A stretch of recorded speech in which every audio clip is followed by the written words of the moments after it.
Ti chiedo intanto da che ambiente familiare provieni.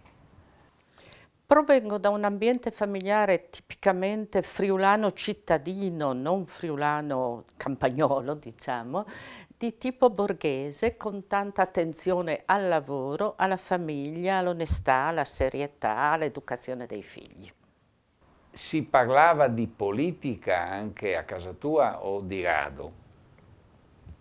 Non è che avessero opinioni politiche così definite, diciamo c'era una certa attenzione all'organizzazione sociale, ma senza idee di interpretazioni di grande livello politico. Essere attenti, rispettosi, seguire le regole di vita anche associata. Ecco, ma non posso dirti, credo nessuno dei miei è mai stato iscritto a un partito. Per esempio mio padre aveva molto interesse per il problema dell'autonomia friulana e allora di attenzione a cosa si diceva in quell'ambito, ma senza che noi ne fossimo molto coinvolti. La scelta della scuola superiore come è avvenuta? E per me è stata una scelta dolorosissima perché sono stata obbligata, secondo le tradizioni friulane, donna, quindi ero la più vecchia comunque dei fratelli, quindi finire più rapidamente possibile, qualcosa che avviasse a un lavoro di facile accesso e adatto a una donna, e perciò ho fatto l'istituto magistrale. Pesavano differenze di classe all'interno della scuola? No, no, assolutamente. E io, tra l'altro, la scuola che ho frequentato era una scuola femminile e diciamo che eravamo più o meno tutte su quel piano. Ecco, una differenza sociale di classe invece, ma molto pesante, molto brutta, io l'avevo notata alle scuole elementari. C'erano delle bambine che erano ospitate in un collegio come orfane e io mi ero accorta che la maestra le trattava con differenza, le trattava male, e questo riscontro poi l'ho avuto, ed è stata una cosa per me orrenda perché allora avevo ancora elaborato di più, quando ho cominciato ad insegnare all'Istituto Orsoline di Cividale, e una volta che mi sono fermata a pranzo in istituto ho scoperto che le orfane mantenute dall'opera, mi pare che allora fosse la Pontificia Opera di Assistenza, avevano un trattamento alimentare diverso dalle paganti. Una cosa di una crudeltà, cioè con l'esperienza che avevo avuto alle elementari e poi elaborata negli anni e rivissuta lì, io ho vissuto un atteggiamento di crudeltà verso chi non può difendersi terribile. C'è questo episodio a cui accennavi di una ribellione, diciamo così, che hai attuato perché appunto c'era stata una contestazione legata al tema che avevi fatto, quindi l'ambiente scolastico, l'ambiente di Udine, com'era?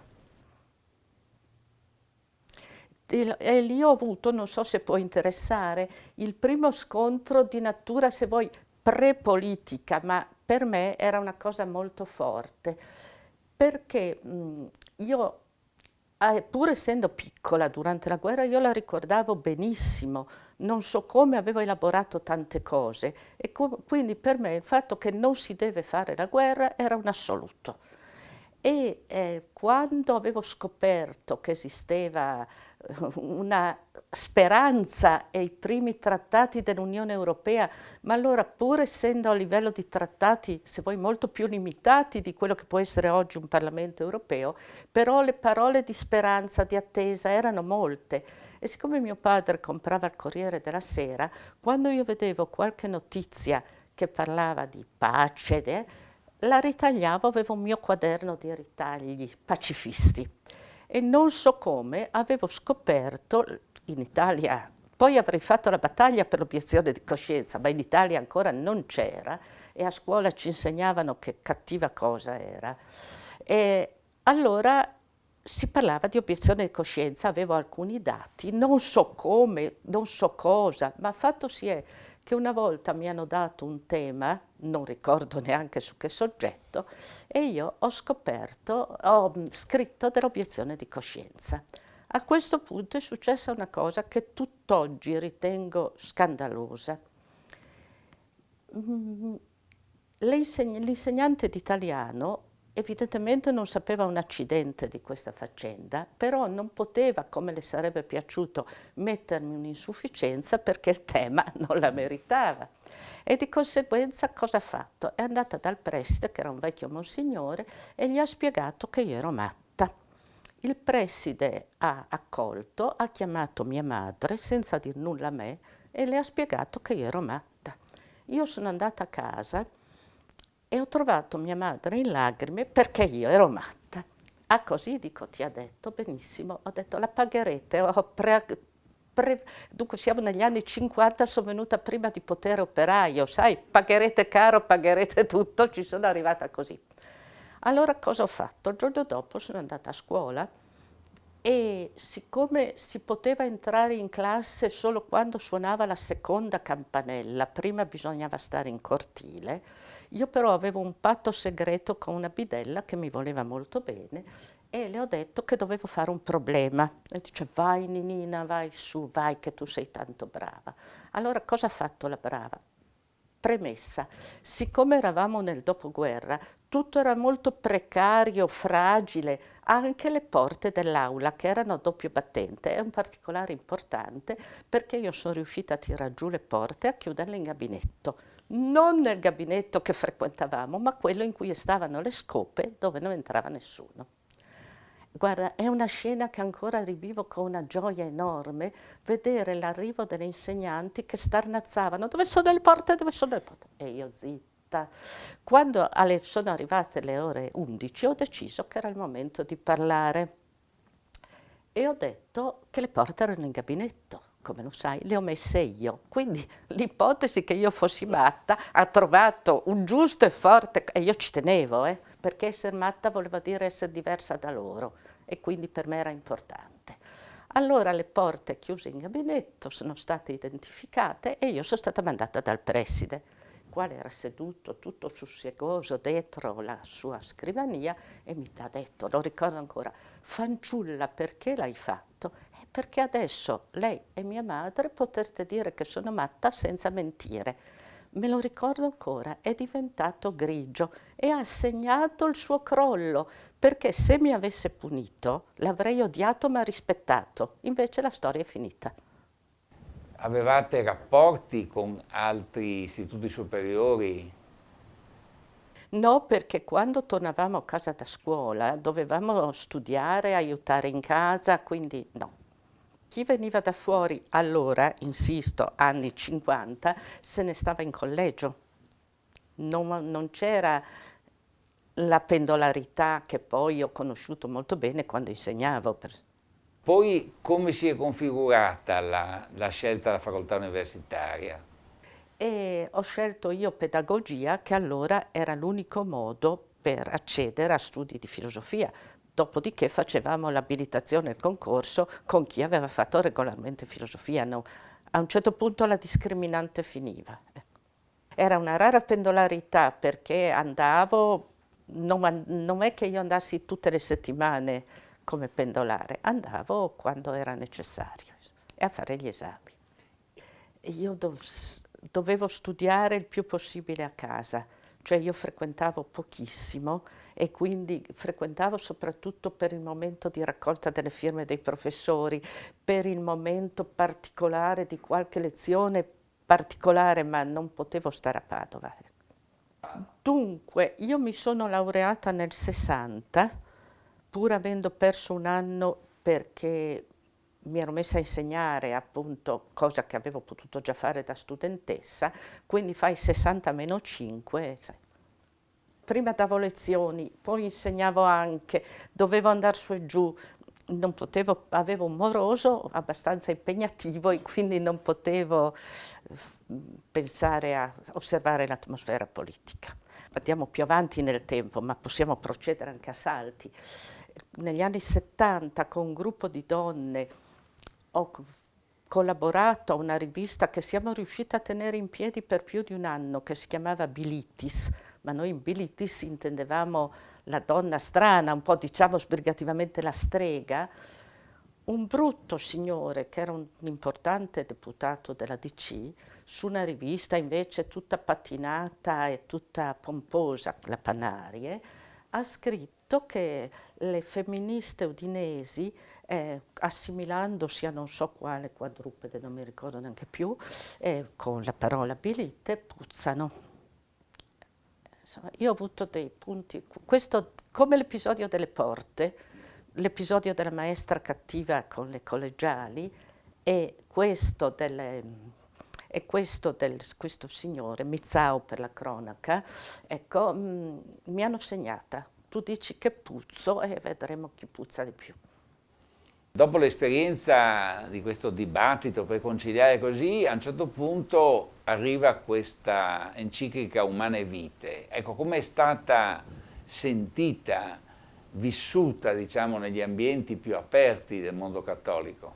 E qui c'è stato il mio primo 68, che viene prima del 68 canonico, perché io sono stata vicina a un gruppo di amici affascinati come me dal Concilio Vaticano, da tutti i lavori preparatori. Lì studiavamo e leggevamo moltissimo, cioè eravamo veramente partecipi di questo evento e lì ci siamo liberati sia da incrostazioni politiche sia dal concetto della religione come catechismo imposto. E siccome io ho cominciato, quindi adesso andiamo troppo avanti, ma insomma, scusatemi, ma la cosa funziona così, arriviamo al referendum sul divorzio e io lì mi sono impegnata moltissimo e dopo il successo del referendum lo ricordo come una delle cose più belle della mia vita. Tra l'altro, tema del mio figlio minore.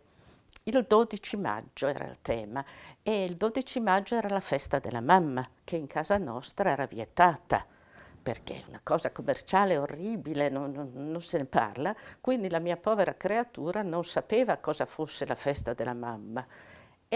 Però il 12 maggio c'era anche il referendum. Allora, tema del piccolo, dice, doveva fare la seconda elementare allora, scrive: il 12 maggio ci sarà il divorzio. Io sono tanto contento che venga il divorzio, così la mia mamma starà finalmente a casa, perché adesso va sempre in giro la sera e quando torna o è stanca o è rabbiosa. Povera mamma, quanti sacrifici per il divorzio. Ecco, quindi si viveva così ed è stato perché poi l'ho vissuto come amici che si rassicuravano nella loro già avvenuta separazione, quindi è stato un momento grande. E lì c'è stato il mio azzardo perché mi hanno chiesto di entrare in consiglio comunale e io pensavo, beh, insomma, contenti loro, provo cos'è una campagna elettorale e invece sono stata eletta. Ho fatto una intera, non posso dire legislatura, ma insomma, e una parte perché poi sono subentrati altri problemi e mi sono dovuta dimettere. Tra l'altro, dopo di me è venuto un medico che adesso è in lista di nuovo per il consiglio comunale, per le prossime elezioni. Poi sono passati alcuni anni, nell'83 mi hanno chiesto di entrare in lista per il consiglio regionale, io sempre così, con molta, se vuoi, piacere dell'avventura, anche perché a me piaceva insegnare, stavo bene con i ragazzi, ma la burocrazia della scuola cominciava a pesarmi, ho detto, beh, proviamone un'altra, sono stata 10 anni in consiglio regionale. Nella tua esperienza politica, che fasi hai individuato? Com'era il rapporto anche col Partito Comunista, con la dirigenza del Partito Comunista? Molto chiuso, uso una brutta parola, molto settario.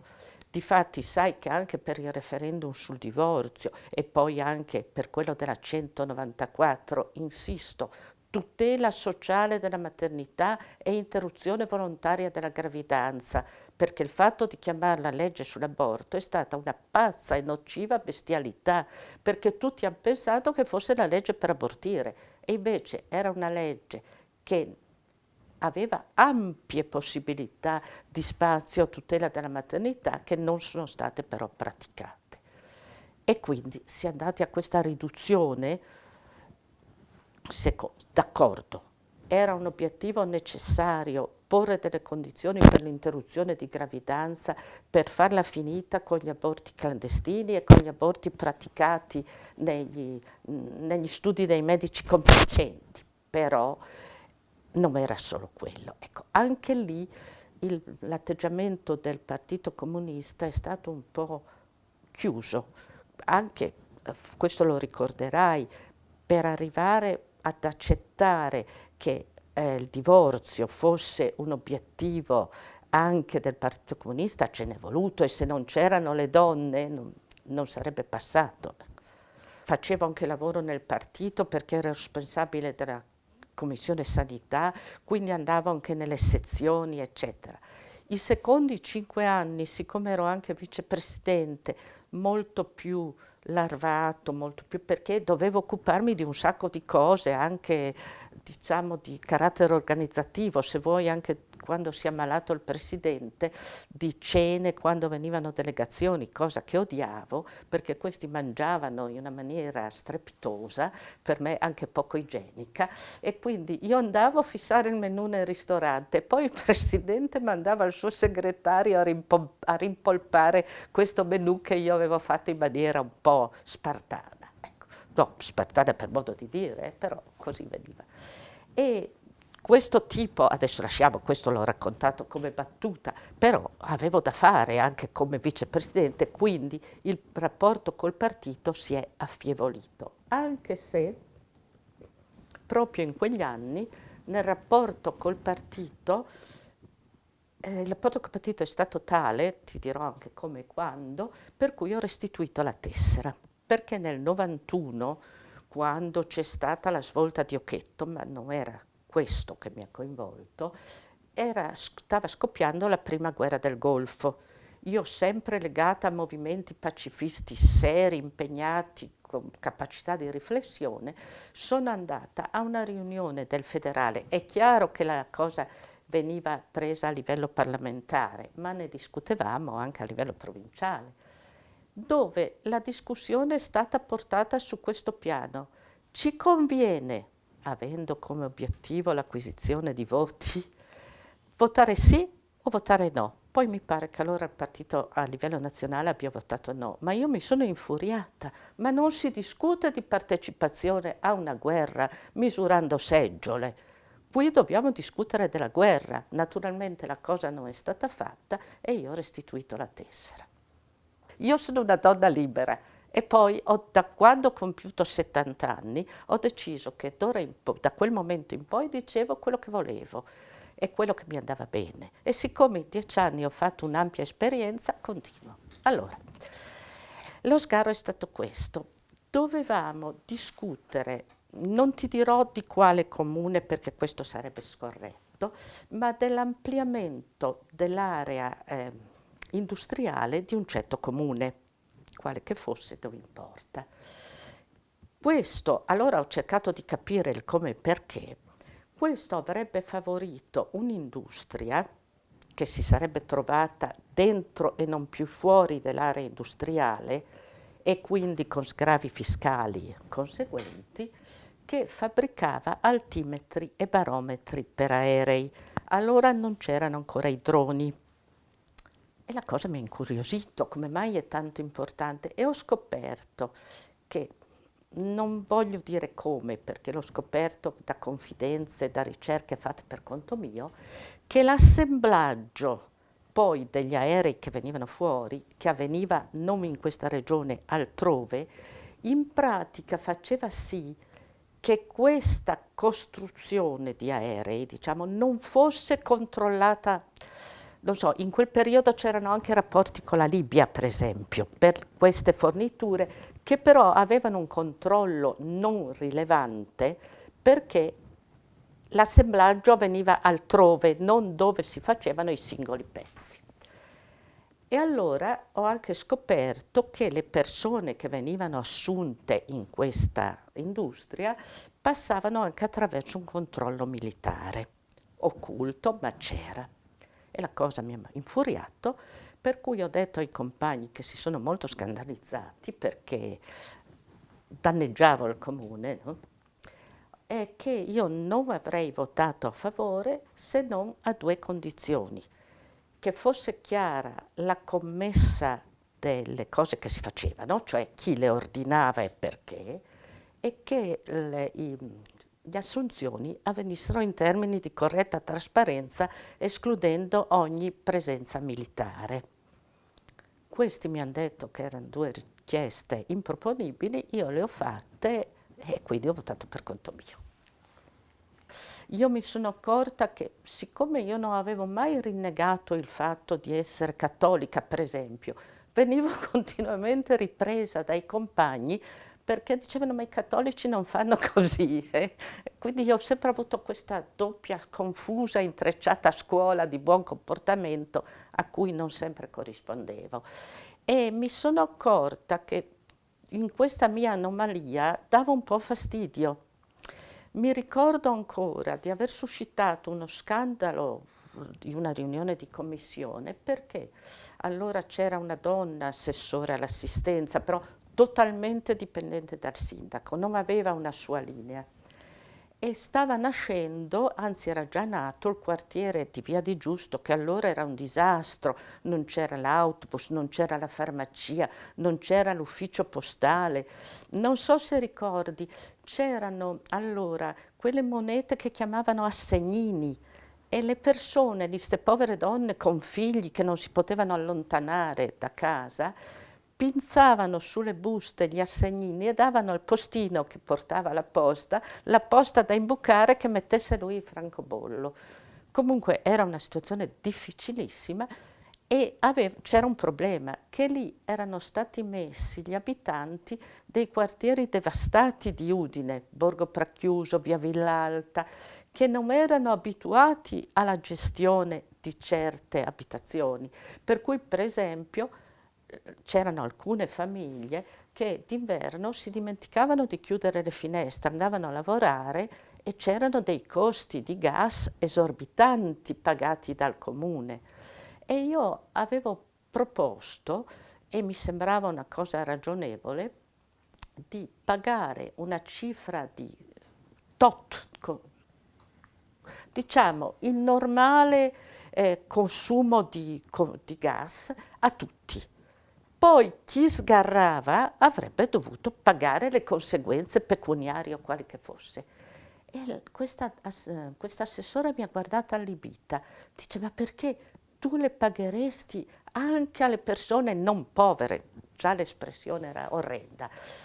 Dico: certo, perché così attraiamo persone che adesso che possono creare una, come dire, mescolanza sociale, che lì è importantissima, perché se viene gente in Via di Giusto, che non è solo quella ridotta a quel tipo di casa popolare, ma è gente di varia tipologia, anche il quartiere ne risente, inorriditi. Poi un'altra esperienza molto interessante che ho fatto: non c'era ancora la riforma carceraria, ma sono riuscita, allora era Colomba, Giulio Colomba deputato, che era stato mio allievo tra l'altro al liceo, e una volta lui come deputato aveva diritto a visitare il carcere anche dentro le celle, e quindi mi ha portata come sua segretaria. Per me è stata un'esperienza di straordinario interesse, tanto che l'ho praticata poi dopo anche per conto mio. E in quel caso lì avevo proposto alcune misure di sostegno al carcere. Per esempio, avevo proposto che ci fosse un'attenzione particolare alle madri con bambini, che erano soprattutto zingare, e che ho visto erano tenute in una condizione assolutamente disumana, perché la stanza in cui potevano stare di giorno, per non stare rinchiuse nelle celle, che erano considerate persino in quel regime inadatte a una possibilità di convivenza con bambini, erano state messe in una stanza che aveva il pavimento di cemento e quindi i bambini non potevano gattonare e non c'era niente per lavarli, erano anche molto piccoli. E allora avevo proposto due cose rivoluzionarie, che comprassero delle vaschette per fare il bagno ai bambini, delle vaschette di plastica, come peraltro io avevo fatto ai miei figli, niente di straordinario, e che fosse messo un tappeto perché i bambini potessero gattonare. Ho ricevuto il messaggio di occuparmi dei fatti miei e comunque quando ho proposto in comune che ci fosse un interesse a questa realtà, l'unica cosa che ho ottenuto era, e poi ti dirò perché era importante, che ci fosse un campo di calcio per la polizia carceraria. Perché? Perché quella volta non c'era ancora la caserma per la polizia carceraria e quindi i poliziotti vivevano in un reparto a parte dentro il carcere come i carcerati e quindi il campo di calcio poteva servire come valvola di sfogo e di sopravvivenza. Ecco, quella cosa lì sì l'ho ottenuta. Se tu facevi proposte che entrassero entro un certo ordine costituito, venivi anche accettato, ma se cominciavi, sai, io venivo da una realtà assolutamente estranea alla normale vita politica. Io di tutte le cose che mi suscitavano curiosità cercavo di ficcarci il naso visto che potevo. E quindi ero un po', ecco, perlomeno io mi sono vissuta come un po' una scheggia anomala. E quelle proposte che ti ho detto adesso sono quelle che io ricordo di più perché mi hanno segnato anche emotivamente, soprattutto quella dei bambini in braccio alle madri perché non potevano stare sul pavimento, è tortura pura. Ecco, quelle me le ricordo. Io mi ricordo, per esempio, che ho lavorato moltissimo ricordando le mie porte tirate giù per portare a una legge sulla cultura della pace, che è stata approvata con molta fatica nell'87. Lì avevamo costruito un gruppetto un po' anomalo con Giorgio Cavallo e il professor Pagura. Quindi c'ero io, Giorgio che allora era Democrazia Proletaria, non so, sì, mi pare di sì, e il professor Pagura che era un saggio democristiano di Gorizia.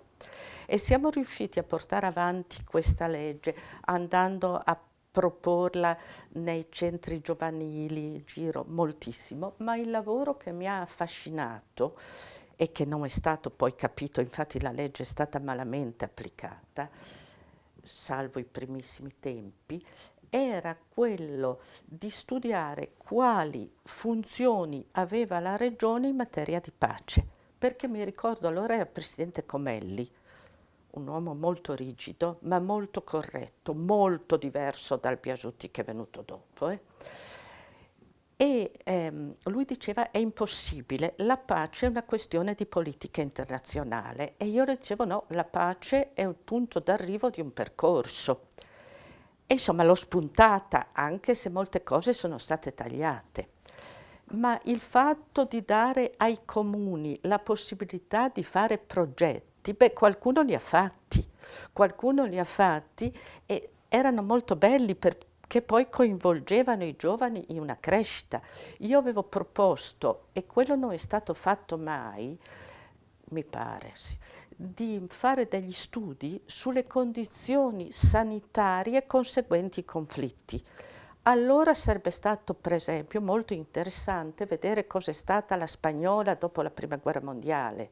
Adesso potremmo ragionare dell'uranio impoverito e altre amenità del genere. Sono rimasta molto male, ho visto siamo proprio crollati, quando nelle celebrazioni della guerra del 15-18 di recente, quindi in anni recenti, si è parlato solo di celebrazioni. E no, la cultura di pace è una cultura difficile da costruire ed è un'altra cosa. Mi ricordo ancora che era mio collega in consiglio comunale, il presidente dell'ANPI, che mi ha detto, portandomi a una furia assoluta, che gli obiettori di coscienza erano dei conigli. Perché me l'ha detto? Perché allora si era appena votata in Parlamento la legge, mi ero molto adoperata anch'io nei movimenti per questo, sul riconoscimento del servizio civile in luogo del servizio militare. E gli obiettori di coscienza potevano avere dei ruoli importantissimi nei comuni, dentro i servizi sociali, quindi portando il discorso della convivenza su temi di pace e non di pace da costruire e non di confronto con la guerra. E qualcuno lo ha fatto, qualche comune aveva capito. E mi sono resa conto adesso non ha più senso perché non c'è più il servizio militare, però mi sono resa conto che il discorso del giovane che ha un obiettivo di costruzione di una società non militarizzata e quindi può essere anche in termini di volontariato acquisito a un percorso collettivo non funziona più. Con quello strumento particolare, magico, che è il senno di poi, come giudichi complessivamente l'esperienza del 68? Nota bene che nel 68 noi abbiamo quel terribile documento che ha creato molta contestazione pesante e molte revisioni di posizioni, eccetera, all'interno della vita della Chiesa Cattolica, che è l'Umane Vitae, dove il Papa, dopo aver sentito una commissione di vescovi che pare avesse detto il contrario, ha avvocato a sé la decisione e al di là della proibizione dell'aborto, il sostegno della legge sull'interruzione della gravidanza non è per nessuno un obbligo da abortire, però ti dà quello spazio che abbiamo delineato prima, ma condannando anche la contraccezione. Per me, che avevo fatto politica, sostenendo a spada tratta i consultori e anche sul piano etico il discorso della contraccezione, è stata una sberla terribile, ma non solo per me, per tanti. E questo documento viene nel 68. Però negli anni precedenti ci eravamo attrezzati a una libertà di coscienza proprio in virtù di quanto, adesso può sembrare che io faciliti, è molto superficiale, mi rendo conto quanto sto dicendo, ma ha un senso. Ci eravamo esercitati a elaborare la nostra libertà di coscienza pur restando cattolici, ecco, dentro la Chiesa. Il 68 vero e proprio io l'ho vissuto quando compivo 30 anni, quindi i 30 anni miei non erano i 30 anni di adesso a 30 anni uno è giovane, io ero già abbondantemente adulta, avevo vinto un concorso, mi avviavo a una professione, avevo famiglia, avevo figli, quindi non potevo partecipare a movimenti studenteschi, però l'ho vissuto come un anno,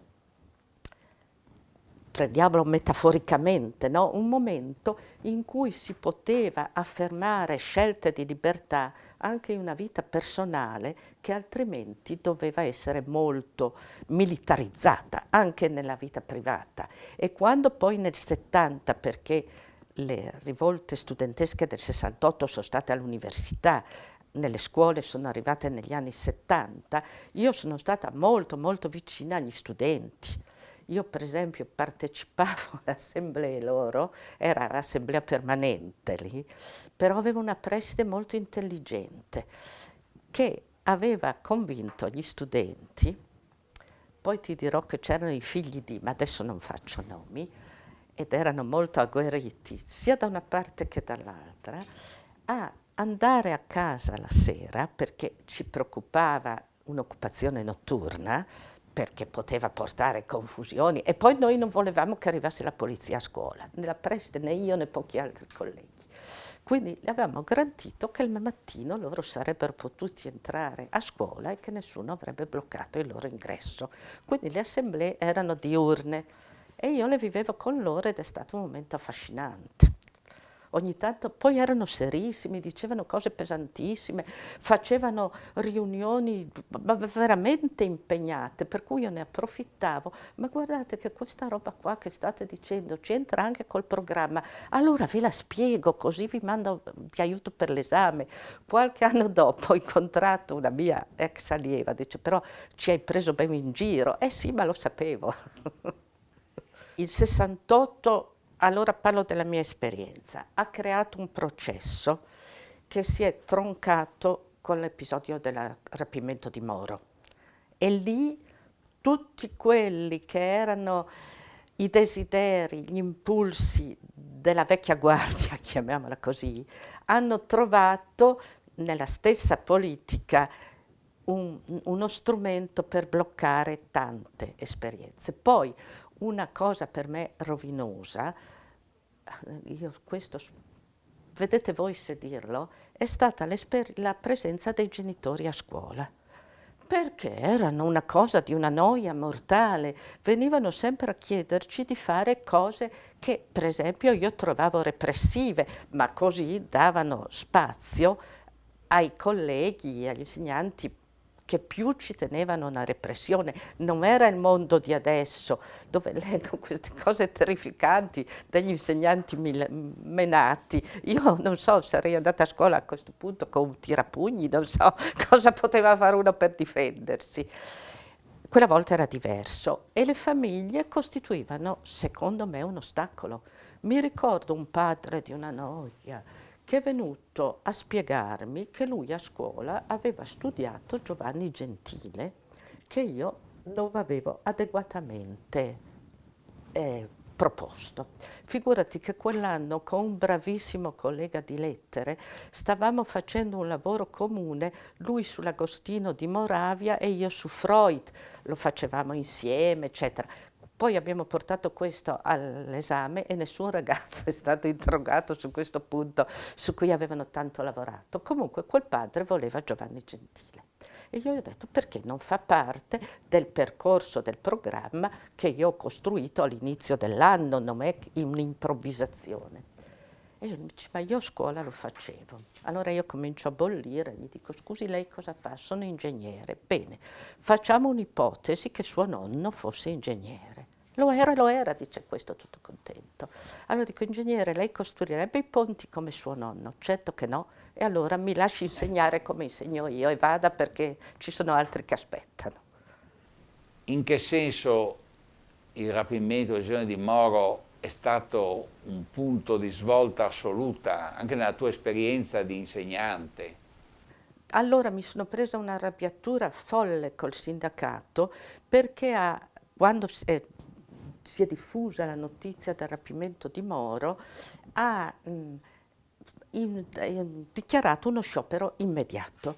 E io dico, ma in quel momento lì poteva anche esserci un colpo di Stato. Io i ragazzi non li lascio uscire di scuola a meno che non vogliano uscire, perché allora la cosa è diversa, ma se uno vuole protezione io ho il dovere di garantirgliela.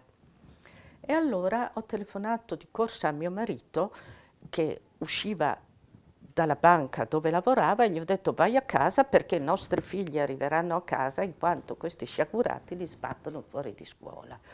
Mi sono appollaiata sulla cattedra in un'aula che si è riempita perché i ragazzi in quel momento volevano capire, volevano sapere e certi avevano paura. Perché poi quelli che abitavano fuori, ormai siamo nel pendolarismo degli studenti, non sapevano se ci sarebbe stato il mezzo per tornare a casa. E quindi ho detto ai ragazzi, mostrando io non firmo il registro, quindi sono in sciopero, ma sono qui a vostra disposizione finché voi volete stare qui. E quindi all'inizio, sai come sono i ragazzi? Hanno cominciato a esultare perché avevano rapito Moro. È chiaro che per loro era un'avventura, un ragazzo non può capire il significato di certe cose da solo, lo devi aiutare. Però era arrivata anche la notizia della morte di qualcuno nella scorta, non sapevamo chi, come, quanti. Quindi abbiamo cominciato a discutere di questo e dopo 2 ore i ragazzi cominciavano a dire sì che forse non era il metodo migliore. però bisognava stare con loro. Ecco, questo non l'ho perdonato. Dopo sono venute le riforme scolastiche, certi spazi di libertà si sono irreggimentati, però per esempio quando ho cambiato scuola e sono passata dal Marinelli al Copernico, scuola nuova, e il primo e secondo anno sono stati bellissimi. Poi dopo io sono andata in regione perché il nuovo ti dà stimolo, quindi bisognerebbe secondo me riuscire a, come un'esperienza d'amore, riuscire a rinnovare ogni giorno, non a fare sempre quella, perché i ragazzi si stufano. Alla fine le domande topiche, un libro, un film, una canzone. Cominciamo dal film. Il film è quello di Rosi, Le mani sulla città, perché ci mostra che è possibile ficcare il naso in quella che oggi chiamiamo corruzione. Allora era la devastazione edilizia di cui non eravamo ancora in grado di capire le nefaste conseguenze che ci sarebbero state, però cominciavamo a vedere che costruire non era solo farsi la casa, era molto altro. Poi la canzone, Non scandalizzarti, è una canzone del 67 ed è Bocca di rosa di De André, che dava l'idea di qualcosa di gioioso che si poteva cantare, mentre prima, sai, gli inni, anche i canti popolari bellissimi, i canti di protesta della Prima Guerra Mondiale, sì, ma questa ti portava in un clima di leggerezza simpatico, ecco. E poi il libro viene più tardi, è un libro che è stato pubblicato in Italia nell'83 e in Germania, viene da Germania qualche anno prima, ed è di Christa Wolf, Cassandra. È un libro importantissimo per me perché dà un fondamento di mito, e quindi entriamo in un discorso di filosofia attraverso il mito, a quelle che erano le istanze femministe. Invece di dire mi serve questo, mi serve quello, si legge la donna dentro un'organizzazione di pensiero che ha poi un'espressione favolosa, perché a un certo punto Cassandra dice: fra vincere e morire c'è una terza via, vivere, che è lo spazio delle donne.